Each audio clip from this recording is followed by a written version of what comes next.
Breaking स्वागत है आपका। और लगातार हम चर्चा कर रहे हैं कि क्या मोहन यादव कमाल कर पाएंगे। बीजेपी ने जो मास्टर स्ट्रोक कह सकते हैं, बीजेपी ने जो अब कदम आगे बढ़ा है उसको लेकर क्या यादवों को अपनी तरफ बीजेपी कर पाएगी, क्या इसका नुकसान समाजवादी पार्टी को होगा, इसी को लेकर हम लगातार चर्चा कर रहे हैं। हमारे साथ खास मेहमान जुड़े हैं। प्रशांत उमराव साहब हैं, प्रवक्ता है बीजेपी के, इसके साथ ही आलोक त्रिपाठी साहब हैं, प्रवक्ता है समाजवादी पार्टी के।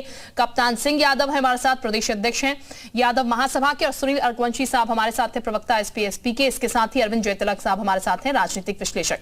आलोक साहब, आप जवाब देना चाह रहे थे, फटाफट से जवाब दीजिएगा, फिर मैं अगले गेस्ट के पास जाती हूँ। मैं एक बात और कर रहा हूँ, भाजपा प्रवक्ता ने कहा कि कहाँ है अल्पसंख्यक।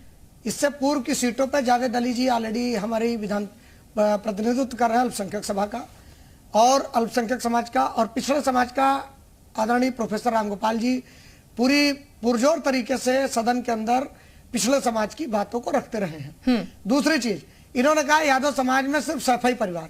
मैं आजमगढ़ की जिस धरती पे आज वो गए थे, आदरणीय मोहन जी गए थे, मुख्यमंत्री हैं मध्य प्रदेश के, वहां डॉक्टर बलराम यादव जी हैं, दुर्गा यादव जी हैं, संग्राम यादव विधायक हैं, आदरणीय राष्ट्रीय अध्यक्ष जी के नामारासी मुबारकपुर से विधायक हैं अखिलेश यादव जी, वहां से नफीस अहमद जी हैं, वहां से आलम बदी साहब हैं, वहां से और दूसरे दलित समाज के विधायक हैं। इंद्रजीत सरोज जी क्या हैं, वो भी हमारे पार्टी के राष्ट्रीय महासचिव हैं। रामजी लाल सुमन जी हैं, आदरणीय माता प्रसाद पांडे जी हैं, मनोज पांडे जी हैं, पवन पांडे जी हैं, अभिषेक मिश्रा जी हैं।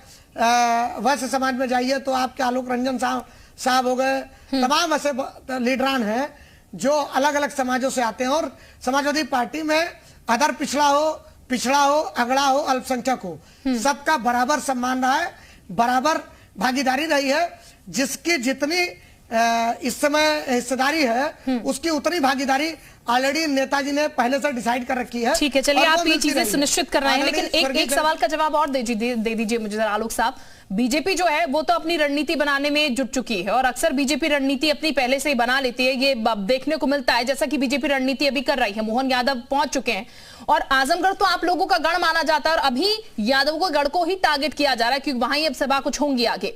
तो ऐसे में आप लोगों की कितनी तैयारी है कि यादव वोट छिटके नहीं, यादव बैंक जो है वो छिटके नहीं? समाजवादी पार्टी कितनी तैयार है?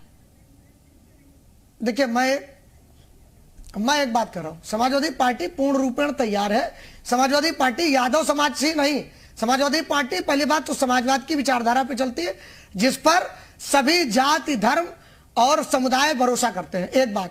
दूसरी बात, समाजवादी पार्टी का जो यादव कोर वोट बैंक है वो आदरणीय नेताजी के कामों को, आदरणीय राष्ट्रीय अध्यक्ष जी के कामों को, आदरणीय राष्ट्रीय अध्यक्ष जी ने और नेताजी ने जिस तरीके से मुख्य धारा में ला करके उस दबे कुचले समाज को एक धारा दी, एक विचार दिया और एक रास्ता दिखाया, उसको इतनी जल्दी से यादव समाज भूलने वाला नहीं है। और अभी इनके निरहुआ वहां चुनाव जीते थे। अगर भारतीय जनता पार्टी ने बेईमानी नहीं करी होती, अगर मशीनों के साथ डीएम ने, देखिए बीजेपी तो यही कहती है ना, आप पहले धरातल पर काम नहीं करते, फिर जब हार जाते हैं तो फिर आप ईवीएम को देने लगते हैं। इसलिए मैंने आपसे सवाल किया कि कितनी तैयारी आपकी शुरू हो चुकी है और धरातल से ही मेरा जानने का मकसद। मैंने फिर कहा अगर 2 घंटे आप मीडिया के शख्स हैं, आप ही के चैनल पे आदरणीय धर्मेंद्र जी का जिस तरह से उत्पीड़न हुआ था काउंटिंग के समय पे, आप ही ने सबसे पहले प्रमुखता से दिखाया था।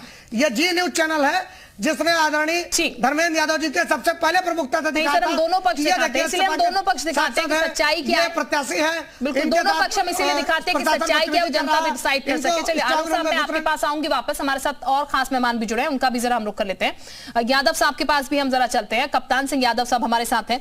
कप्तान सिंह जी, क्योंकि समाजवादी पार्टी में आप कह रहे हैं समाजवादी पार्टी के साथ यादव समाज है, एमवाई फैक्टर पहले चलता था, अब तो एमवाई फैक्टर से समाजवादी पार्टी भी आगे निकल चुकी है क्योंकि समाजवादी पार्टी भी कहती है हम हर तबके का एक तरीके से ध्यान रख रहे हैं, जिसकी जितनी हिस्सेदारी है उतना ही उसको उस हिसाब से दिया जा रहा है।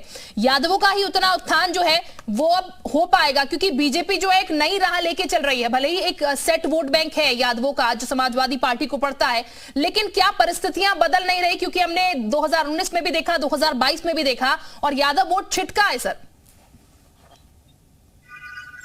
देखिए, यादव वोट तो मुलायम सिंह का है और पहले भी था और रहेगा भी। साथ में हमारे साथ दलित भी है, हमारे साथ अल्पसंख्यक भी है, और हम इन तीनों को लेकर के आगे चल रहे हैं। मैंने 75 जिलों में यादव समाज की मीटिंग की है, और उसमें यादव कहीं भी इधर उधर नहीं हो सकता है। यादव चले ठीक है, यानी कि यादव जो है वो समाजवादी पार्टी के साथ ही चलेंगे, आपका ये कहना है। ठीक है सर। हमारे साथ अरविंद जयतिलक साहब भी हैं, उनका जरा एक बार फिर से हम रुक कर लेते हैं, राजनीतिक विश्लेषक हैं। अरविंद साहब, चूंकि पार्टियां जो है वो नई नई चीजें लेकर आती हैं, और ऐसे में बहुत सारे हथकंडे भी हैं, बहुत सारी टेक्निक्स भी होती है, और खासकर कितना काम किया जा रहा है ये भी जनता देखती है। और अब बीजेपी जिस तरीके से स्ट्रेटेजिकली खेल रही है, या फिर कहा जाए रणनीति जिस तरीके से वो रखती है, काम भी कर रही है धरातल पर, वो चीजें भी सामने आ रही हैं।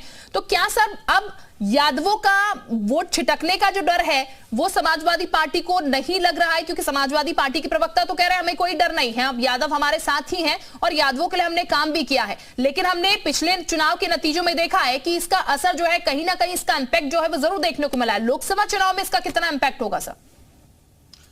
शिल्पा जी, देखिए, सभी को समझ लेना होगा कि पुराने कास्ट लाइन की पॉलिटिक्स जो है तेजी से बदल रही है। भारतीय जनता पार्टी ने एक न्यू कॉम्बिनेशन पैदा किया है, जिसमें चाहे वो छोटी जातियां हो, प्रभावहीन जातियां हो, सबको जो है भागीदारी, हिस्सेदारी के जरिए प्रतिनिधित्व दे रही है। यही वजह है कि भारतीय जनता पार्टी जो है, आप देखिए, निरंतर जो है सफलता के पथ पर जो है अग्रसर है। एक वक्त था जब मूछ का सवाल जातियां होती थी, कम्युनिटी का सवाल होती थी, लेकिन वो सारे जो चीजें हैं वो नेपथ्य में जा रही है। कारण क्या है? अब ये डिलीवरी की जो पॉलिटिक्स हुई है, जो सरकारें हैं जो डिलीवरी दे रही है, जो जरूरतमंदों को, जो हाशिए के लोग हैं, उसमें जो है स्थानीय स्तर पर, जमीनी स्तर पर जो है राजनीति बदल रही है। जिनके हाथ में अगर मान लीजिए कि आवास आ रहा है, शौचालय आ रहा है, सम्मान निधि आ रहा है, गैस, उज्ज्वला गैस का उनको लाभ मिला है, तो स्वाभाविक रूप से वो जातियों को लेकर के जो आकर्षण है उससे विमुख होंगे।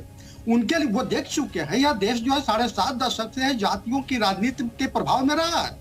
लेकिन अब जब उसके पास जो है सरकारें जो डिलीवरी करना शुरू कर रही है, तो उनके सोचने का नजरिया बदल रहा है। आपने देखा कि इसी 2022 के विधानसभा चुनाव में 66% ओबीसी जातियां भारतीय जनता पार्टी को दी है। गैर जाटो जो है 41% भारतीय जनता पार्टी को वोट दिया। क्या अपने आप में रेखांकित नहीं करता है कि जातियों की जो राजनीति करते हैं, या जातियों को जो बीमा समझते थे, उनकी पॉलिटिक्स जो है धाराशायी हो रही है। मेरा मानना है कि अब भारत का जो लोकतंत्र है, जो यहाँ की जागरूक जनता है, वो राजनीति को लेकर के उसका नजरिया बदला है। अब वह जो है जातियों के खोल से तेजी से बाहर निकल करके उन लोगों को अपना प्रतिनिधित्व सौंपने को तैयार है, जो उनको डिलीवरी दे रही है, जो उनके विश्वास की कसौटी पर खरा उतर रही है। शायद अगर इस चीज को कोई भी जाति समूह की राजनीति करने वाले समझ में नहीं आ रहा है, तो उसकी बुद्धि पर सिर्फ तरस ही खाया जा सकता है। शिल्पा जी, ठीक, अब हम आगे बढ़ते हैं और हमारे साथ सुनील अर्कवंशी साहब भी जुड़े हुए हैं एसपी से। सुनील अर्कवंशी साहब, आलोक यादव को तो आपने सुनाई जिस तरीके से तमाम बातें रख रहे थे, यहाँ पर कॉन्फिडेंस तो है सर, क्योंकि नींव है उनकी यादवों की, और इसीलिए वो कह रहे हैं कि हमारा वोट जो है वो कहीं नहीं छिटक सकता, हम काम कर रहे हैं इस पर, और यादव वोट हमारा है। क्योंकि यादव साहब को भी आप सुन रहे थे, वो कह रहे हैं मुलायम से यादव का कोर वोट बैंक है यादव, और वो उन्हीं के साथ चलेगा। नहीं, देखिए शिल्पा जी, इससे पहले भी हमने कहा कोई अब कोर वोट नहीं है, क्योंकि अब इनसे परेशान हो चुके हैं लोग, इनसे परेशान होकर दूर जा रहे हैं लोग। अभी जैसे कि इनका जो गठबंधन का रहा है, इस तरीके से अभी हमारे आलोक भाई बता रहे थे कि सुनील भाई के बारे में मैंने पता किया तो इनको कोई जानता नहीं था, और खुद ही कह रहे कि मैं इनको व्यक्तिगत जानता हूं। तो और रही बात टिकट की, तो टिकट तो माननीय अखिलेश यादव जी ने आपके बेचने का काम किया था। ये तो सोहेल देव राष्ट्रीय अध्यक्ष जी का जो है मैं आभार प्रकट करता हूं और मसीहा के रूप में मानता हूं, जिन्होंने मुझ जैसे गरीब समाज के बेटे को वहां चुनाव लड़ाने का काम किया। आज तक आप उठा के बता दीजिए कितने अर्कवंशी को टिकट देने का काम किया समाजवादी पार्टी ने, कितने बंजारा को देने का काम किया, कितने खंगार को टिकट देने का काम किया, कितने को आपने एमएलसी भेजने का काम किया। ये तो उत्तर प्रदेश की धरती जानती है किस तरीके से आपने अपने लोगों को बढ़ाने का काम किया था, मगर वो लोग अब आपका साथ देने के लिए तैयार नहीं। आज सोहेल देव भारतीय समाज पार्टी एनडीए के गठबंधन में है। एनडीए के गठबंधन में ऐसे हम लोग पूरी तरीके से ताकत लगाने का काम कर रहे हैं। एनडीए के गठबंधन को जो 80 सीटें उत्तर प्रदेश में, आप देख लीजिएगा ना कि अभी पूर्वांचल तो हमारे राष्ट्रीय अध्यक्ष जी ने हिला दिया आपका, और रहा पश्चिमांचल, वो माननीय जयंत चौधरी जी ने हिलाने का काम कर दिया। तो अब आपके पास कुछ बचा नहीं है। आप बिल्कुल टीवी चैनल पर बैठकर आप बड़ी बड़ी बातें जरूर करें, मगर आपके पास धरातल में कुछ नहीं बचा। चाहे आपका कन्नौजगढ़ हो, चाहे आजमगढ़ हो, सभी गढ़ को जनता ने ढहाने का काम किया है। रही बात कार्य की, तो आज कार्य भी उठाकर देख लीजिए कि सैफई में आप सिर्फ एयर पट्टी बनाने का काम करते थे, आप एक एक्सप्रेसवे बनाने का काम किया, और आज इस एनडीए की सरकार ने कितने एक्सप्रेसवे बना दिए। आप एक एयरपोर्ट तो बना नहीं पाए, सिर्फ एयर पट्टी बनाने का काम किया। आज कितने एयरपोर्ट बने हैं। आज सबका साथ सबका विकास ये सरकार कर रही है, सबको न्याय देने का काम कर रही है। तो आप सिर्फ टीवी चैनल पर बैठकर आए और बड़ी बड़ी बातें बोले, अच्छी बातें, बड़ी बड़ी बातें बोलना। आप कहते सबका काम कर रहे हैं। आज बताइए आपके महासचिव जी कितनों पिछड़ों की बात करते हैं, खाली कितनी बार राष्ट्रसभा सांसद है। आज तक उन्होंने न्याय समिति की उठाने की बात करी। आपकी कांग्रेस के साथ सरकार थी, आपने न्याय समिति की रिपोर्ट तक लागू कराने का काम नहीं उत्तर प्रदेश में सरकार रही आपके, आपने नहीं किया। आप पिछड़ों के कितने हितैषी हैं ये सारी जनता जान चुकी है। तो अब आप कुछ भी बोलने लायक नहीं रह गए, सिर्फ टीवी पर आए, बड़ी बड़ी बातें करे। जनता आपको 80 की 80 सीटें। बिल्कुल। अर्पण जी साहब, मैं रोकना चाहूंगी आपको। इस वक्त कुछ तस्वीरें